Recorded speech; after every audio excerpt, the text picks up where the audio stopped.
അടുത്ത ജഡ്ജിലേക്ക് പോവാം.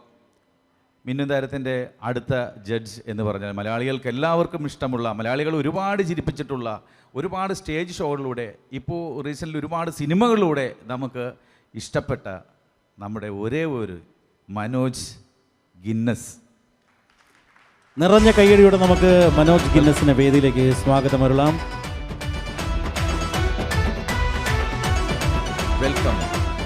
മനോജിനെ കുറിച്ച് കൂടുതൽ പറയാതിരുന്ന കാരണം മനോജ് എന്ന് പറഞ്ഞാൽ ഒന്നല്ലെങ്കിൽ മനോജ് കേജനാണോ അല്ലെങ്കിൽ മനോജ് ഗിന്നസ് ആണോ എന്ന ആൾക്കാർ ചോദിക്കും. പിന്നെ കൂടുതൽ പറഞ്ഞ സമയം കളയണ്ടല്ലോ എന്ന് വിചാരിച്ചിട്ട് പറഞ്ഞിട്ടുണ്ട്. മനോജ്, ഈ നിമിഷത്തിൽ എന്താണ് പറയാനുള്ളത്? എല്ലാവർക്കും നമസ്കാരം. പ്രസാദ് ഏട്ടൻ, അതുപോലെ തന്നെ റൈറ്റലിൻ്റെ എല്ലാ പ്രിയപ്പെട്ട അംഗങ്ങളെ, വലിയൊരു പ്രസംഗത്തിന് മുതിരുന്നില്ല. മിമിക്സ് പരേഡിൽ തുടങ്ങി ഇന്ന് മിന്നും താരത്തിലെത്തി നിൽക്കുകയാണ് നമ്മുടെ കലാരൂപം. ഒരുപാട് കലാകാരന്മാർക്ക് അവസരം നൽകുവാനും ഈ ആനുകാലികമായ സ്കിറ്റുകൾ അവതരിപ്പിക്കാനുള്ളൊരു വേദിയായി മാറട്ടെ. ഒരുപാട് കലാകാരന്മാർക്ക് അവസരങ്ങൾ ലഭിക്കട്ടെ എന്ന് പ്രാർത്ഥിച്ചുകൊണ്ട് നിർത്തുന്നു. നന്ദി, നമസ്കാരം. Thank you Manoj.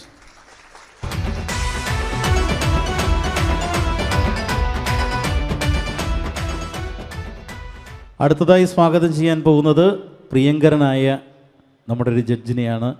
നമ്മളെല്ലാവരും ഏറ്റവും കൂടുതൽ കണ്ടിട്ടുള്ളൊരു പ്രോഗ്രാം സ്റ്റാർ മാജിക്കിലൂടെയും ഒക്കെ നമ്മുടെയൊക്കെ മനം കവർന്ന് 2 കയ്യിൽ നിന്നിടാൻ പറഞ്ഞപ്പോൾ 4 കയ്യിൽ നിന്നിട്ടൊരു വ്യക്തിയാണ്. ഗുരുവായൂർ അമ്പല നടയിൽ വരെ എത്തി നിൽക്കുന്ന, ഇനി അങ്ങോട്ട് മലയാള സിനിമയുടെ ഭാഗമാകാൻ പോകുന്ന ഒരു അവിഭാജ്യ ഘടകമായി മാറാൻ പോകുന്ന നമ്മുടെ പ്രിയപ്പെട്ട അഖിൽ കവലയൂരിനെ വേദിയിലേക്ക് സഹർഷം സ്വാഗതം ചെയ്യുന്നു.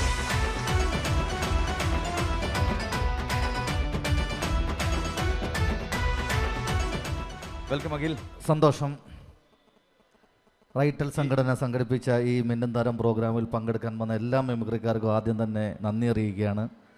താരമാകൂ തരംഗമാകൂ എന്നാണ് ഈ പ്രോഗ്രാമിൻ്റെ ടാഗ് ലൈൻ തന്നെ.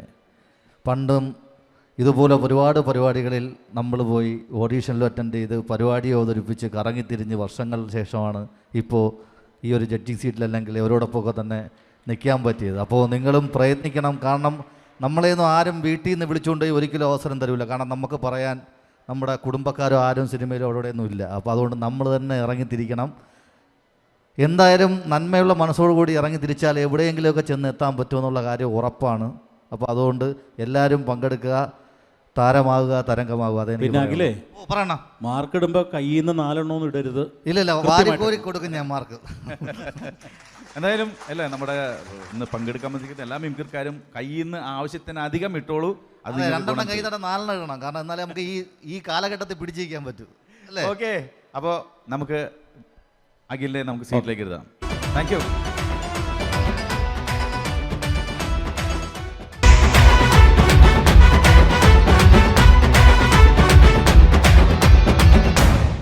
Team lucky stars. നമസ്കാരം.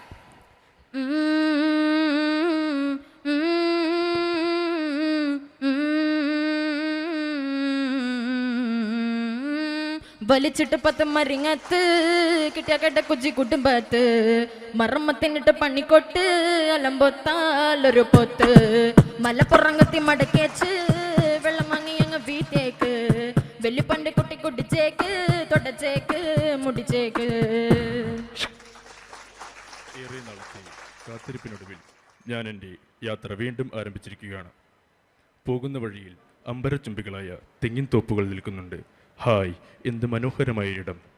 ഒരുപാട് ബോസുമാരെ കണ്ടിട്ടുണ്ടെങ്കിലും ബിഗ് ബോസ് പോലുള്ളൊരു വീട് ഇതാദ്യമായിട്ടാണ് കാണുന്നത്.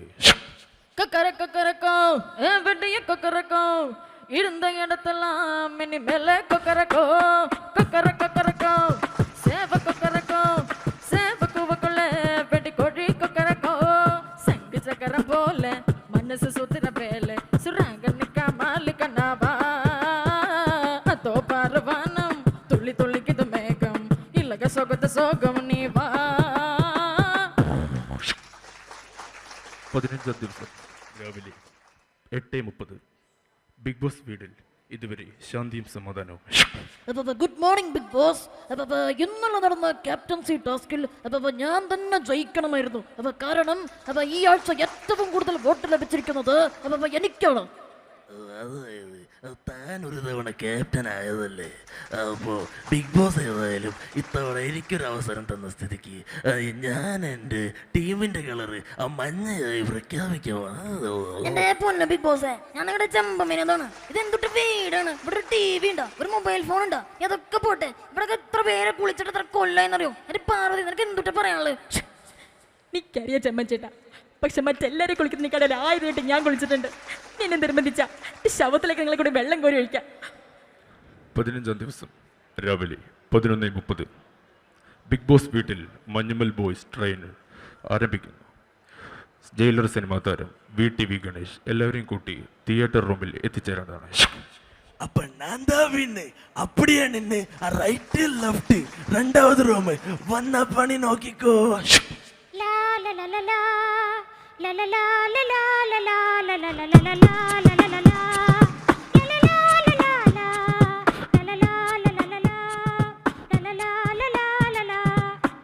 വിയർപ്പ് തുന്നിയിട്ട കുപ്പായം, അതിൽ നിറങ്ങൾ മങ്ങുകില്ല കട്ടായം.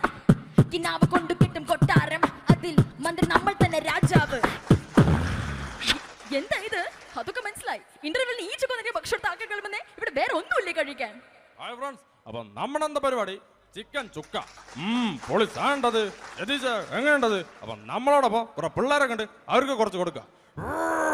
അവന്റെ ഒരു ചിക്കൻ ചുക്ക വായില് വെക്കാൻ കൊള്ളാവടാ. എടാ എന്തോ തല്ലി എടുക്കടാ അവന്റെ കാല്.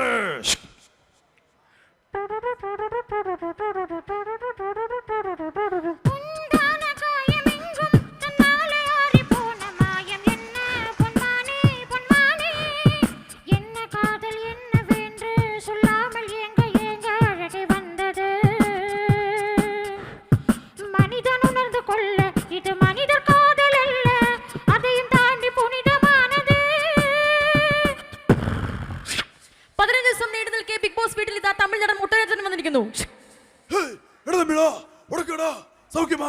இந்த பிக் பாஸ் ஷோ வந்து ரொம்ப பிரமாதமா இருக்குண்ணா, சூப்பரா இருக்குண்ணா. சரி தம்பிளா, வரேன். ആ പറഞ്ഞത് വളരെ ശരിയാണ് മുട്ടച്ചേട്ടാ. ബിഗ് ബോസ് ഇവിടെ ശരിക്കും പറഞ്ഞാൽ ഭയങ്കര സിമ്പിളാണ്, ഭയങ്കര സേഫാണ്. ശരിക്കും പറഞ്ഞ ഒരു നമ്മുടെയൊക്കെ വീടിന്റെ ഒരു മാതൃക തന്നെയാണ് ഈ ബിഗ് ബോസ്. ഈ ബിഗ് ബോസ് ഒക്കെ ആയിരുന്നു കാണാൻ. എന്നാണ് നൊമ്പരത്തിലെ ദീപ്തിയുടെ പ്രസവം? കൊച്ചും രമേശനാണോ ബാബുവാണോ എന്നറിയാം.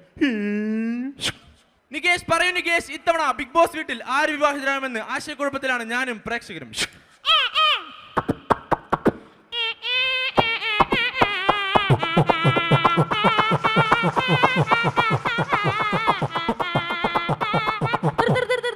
എടാ മോനെ, രംഗച്ചേട്ടൻ കാണിക്കുന്നു കാണിക്കും. അണ്ണങ്ങനെ കാണിക്കണ